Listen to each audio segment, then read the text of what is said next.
মহিলারা জুমার নামাজ কিভাবে পড়বেন এবং কত রাকাত পড়বেন এবং কোন সময় পড়বেন, এই বিষয়টা নিয়ে আমাদের সমাজে অনেক ভুল ধারণা আছে। অনেকেই বলে যে মহিলারা জুমার নামাজের মতো 2 রাকাত আদায় করবে। অনেকেই বলে না, জোহরের নামাজের মতো 4 রাকাত আদায় করবে।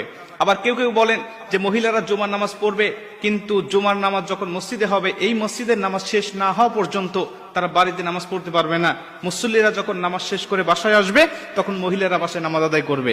আবার অনেকেই বলে না, মসজিদে নামাজ শুরু হওয়ার আগে বাসাতেই মহিলারা আগে নামাজ পড়ে নিতে হবে। এই বিভিন্ন ভুল ধারণা আমাদের সমাজে প্রচলিত আছে এখনো গ্রামগঞ্জের মধ্যে। আমি এই বিষয়টা হাদিস থেকে আপনাদের ক্লিয়ার করতে চাই।